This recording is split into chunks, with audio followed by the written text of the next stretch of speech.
Hey guys, it's Frozen Frost here.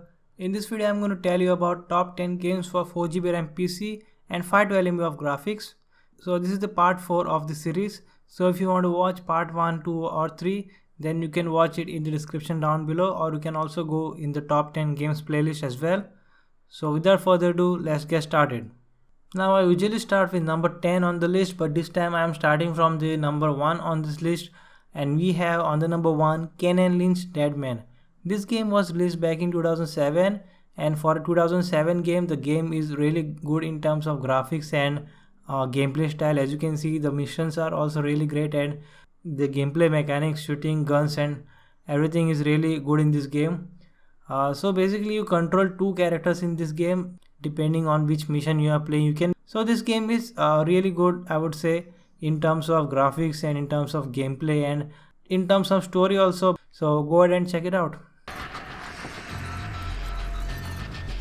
If you say so. 7, 6, 5, 4, 3, 2, 1. Now, let's get them all! On the number 2 we have Driver San Francisco. It is a story-based open-world racing game which was released back in 2011. Talking about the gameplay of this game, then the gameplay is really good, and you also get the cockpit view in this game, so you can basically switch the camera like how you want it to be, and you can play it that way. And talking about the graphics of this game, then graphics are also good for 2011 game. Now coming to the storyline is really great in this game. I think the storyline in this game is one of the best that I have seen. Also, one unique feature of this game is that while you are driving the car, you can basically switch into another like vehicles which are there on the streets. So it is basically like you are transferring your soul to another person's body. Like when that person is driving a car, then you will be able to drive that car too. It is basically like out of the body experience, if I say. So yeah, this game is really great. You guys must check it out because I really enjoyed it, and I'm sure you will too. People, I'll help people. I've got to find that patrol car. Help them out however I can. Stick with them, Bob. I'm trying! Any luck with the radio? So on the number 3 we have the Saboteur. Saboteur is an open world action game. Talking about the gameplay, then the gameplay is really fantastic. One unique feature of this game is that you can basically climb the buildings which you see, which I don't think you could do that in other open world games. Like even in GTA you can't like climb the buildings, but there's one game that you can do, then that is Assassin's Creed.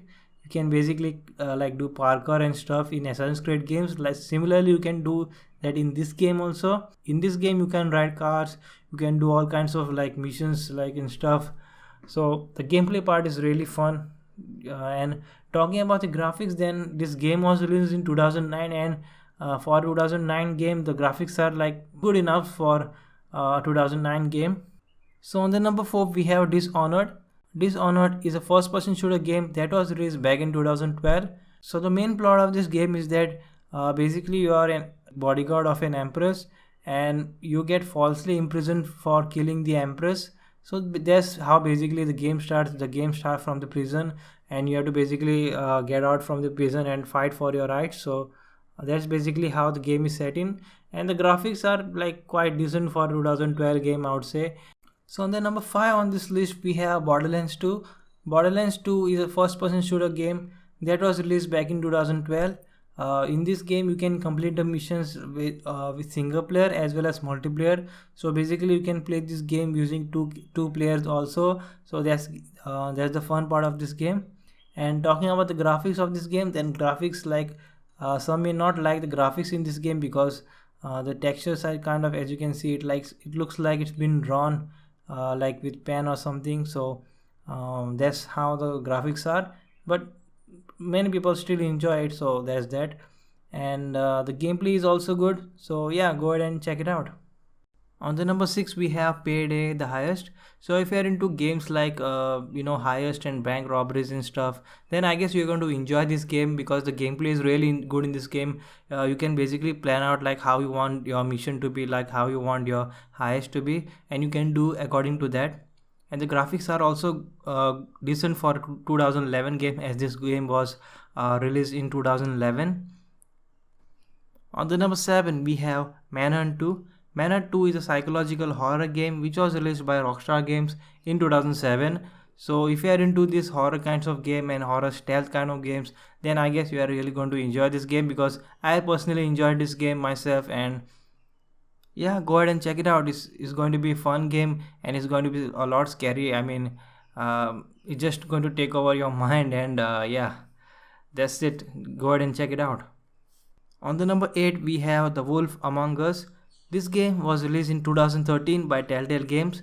Talking about the gameplay of this game, then gameplay is very similar to the Walking Dead series. Like if you have played season 1 of Walking Dead, the game, and season 2, 3 and stuff, then you might be knowing how the gameplay is. So the gameplay in this game, that is in Wolf Among Us, is very similar to the one in the Walking Dead. It's basically like point and click kind of gameplay. And talking about the story, the story is like basically tailored by how you take decisions in the game. Like for example, if you want to go here or here, and if you choose here, then that's how the story is going to progress. So it's basically you can choose how you want the story to be. I mean, not like in detail, but you know, like you can choose somewhat some things. So that's about the story, and the graphics I would say are kind of decent, and you can pretty much play this on any low-end PC. It will run really good on any low-end PC. So go ahead and check it out. That is Wolf Among Us by Telltale Games. On the number 9 we have Grid 2. Grid 2 is a racing game which was released in 2013. Talking about the gameplay of this game, then gameplay is actually quite difficult in this game. I mean, it will take you some time to learn the game, and also it would be hard to master, because you know, when you are driving a car, like it's like your opponents are as fast as you, even if they are CPU players, even if they are like, you know, AI players and not real players, they are still going to be really fast even if you play on easy difficulty mode. So it will be hard to beat them, because they are also going to be like as fast as you. So only way you could defeat them is while taking the turns. While on turns you can like basically overtake them. So that's the only way you could win the races. So I guess that's about gameplay. And about storyline, there's really no storyline in this game. You just have to go through the races and seasons and stuff like that. So there's no story in this game. And talking about the graphics, then graphics are really fantastic for 2013 game.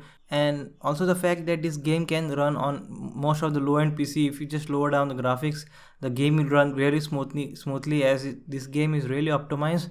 So go ahead and check it out, I guess, because you're gonna have fun playing this game. Now before I go to the last game on this list, I have a bonus game for you, and that's called Krunker.io. Now if you want to play this game, then you don't need to buy it, you don't need to download it. All you have to do is just go to your web browser, like any of your web browser like Chrome or Opera or Microsoft Edge, and basically you can type Krunker.io, and after you hit enter, you will be able to play it directly. And you can also turn on the full screen by pressing the F11 key on your keyboard, and basically you will be able to play the game directly. So the last game we have on our list is called Alekhine's Gun on the number 10. So this game is very similar to Hitman games. Like if you guys have played Blood Money or Hitman Absolution, then this game is very similar to that. Talking about the gameplay, then gameplay is very similar to Hitman, as I told you, and the graphics are also kind of similar to Hitman games as well. Like Absolution, the graphics are kind of similar to Absolution games. And talking about the story, then the story isn't really good in this game. I mean, I played it, and the cutscene, I couldn't even understand the story of this game. So story wise, this game is not good. Graphics wise, this game is good, and also this game is really optimized. Like you can play it on any low-end PC and it will run really fine. So optimization wise, this game is really good, but gameplay and style and stuff, it's very like a copy of Hitman game. It's more like a rip-off of Hitman games. But still, if you are interested in this kind of game, then I would suggest you guys just play it. I mean, you might enjoy or you might not enjoy it, that's up to you. So that's Alekhine Guns on number 10. So that's it for the video. I will see you guys next time. Bye.